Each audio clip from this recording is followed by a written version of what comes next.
Despite only airing for 5 episodes, the theme songs of Jujutsu Kaisen Season 2's first arc left a lasting impact on the fans. The opening, Ao no Sumika, or Where Our Blue Is by Kitani Tatsuya, rivals Kinu's specials in popularity, while the ED, Akari by Sakiyama Soushi, is one of the best songs of the series in terms of storytelling. In this video, we'll be focusing on the latter, a song that poetically captures Jujutsu Kaisen's most interesting and heart-wrenching villain, Geto's descent from being Gojo's best friend in high school to the main villain of the Zero movie, while including some undertones of social commentary.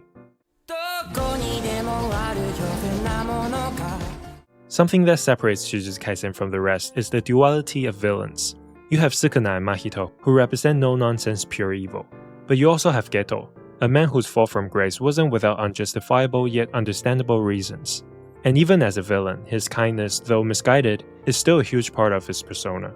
This duality is also shown in the form of specials by Kinu and Akari by Sakiyama Soushi.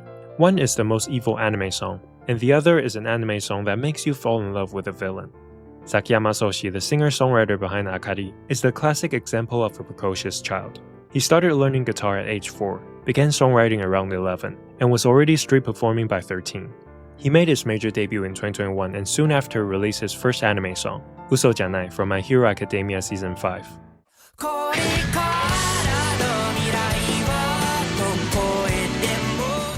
However, besides some high-profile anime collaborations, most of his music so far has remained alternative, so his anime song's popularity hasn't translated into his own.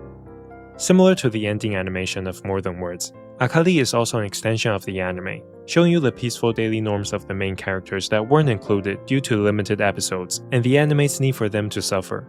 And since we all know what became of Geto and a couple of other side characters down the line, seeing them just casually hanging out like normal high schoolers really shows the history of their relationships, which makes it extra melancholy.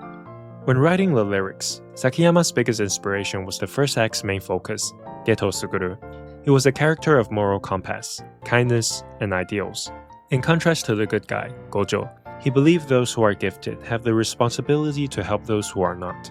However, as the story progressed and he witnessed one of the most shocking deaths of the entire show, which also set the tone for the rest of Jujutsu Kaisen's story, doubts about the belief and values that were given to him started to creep in, eventually leading him to turn into the villain we're familiar with. For Sakiyama, since most of the characters have a clear stance on right or wrong, this ambiguity and internal struggle made Geto one of the most interesting characters of Jujutsu Kaisen, and prompted him to write a song from Geto's perspective. And now let's move on to the lyrics.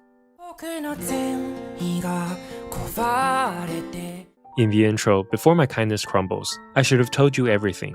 Despite standing on the opposite side, Geto and Gojo's best and only friend had always been each other. Perhaps if Geto had let Gojo in on their struggles before everything went south, there could have been a world where they're still partners. Yoru ga orite tokete no seikatsu ni. In the life of night descending and dissolving. While this is a very poetic way of saying days passing, orite and tokete, descending and dissolving, are also the verbs used when casting and uncasting a veil. So days passing is actually days of endless exorcisms passing, a callback to Geto's tolling life of exorcist, absorb, over and over again. This is truly Sakiyama's songwriting genius at its finest. In the pre-chorus, if you accept it as inevitable, even though I understand that's the end of it, it still doesn't feel worth it. It's pointless. This is about one of the show's most pivotal moments. When Geto found Gojo retrieving Amanai's body, Gojo asked him if he should eliminate the cult members, and Geto replied that it's pointless. Gojo then asked if a point is really necessary, in which Geto responded, it's very important that there is, especially for Jujutsu sorcerers. So even though he understands the ugliness of the masses, he's finding less and less point in protecting those he considers to be unworthy. In the chorus, realizing that something seemingly everywhere actually exists only here. Whenever you realize the scarcity and importance of something or someone, they're often already gone. Both Geto and Gojo probably took each other for granted, as despite being the strongest, they were still high schoolers. And when Geto went down the villainous path, he realized that he missed even the boring banters with Gojo and wished to see his lively face again.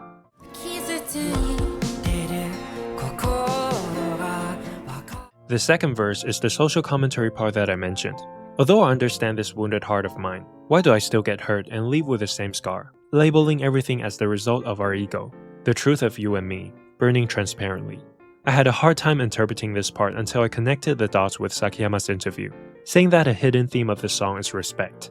He also mentioned that we live in an age where everyone's got an opinion, and they're not afraid to share on social media, which is a beautiful thing. But some people have lost the basic respect and decency towards others with different opinions during online interactions.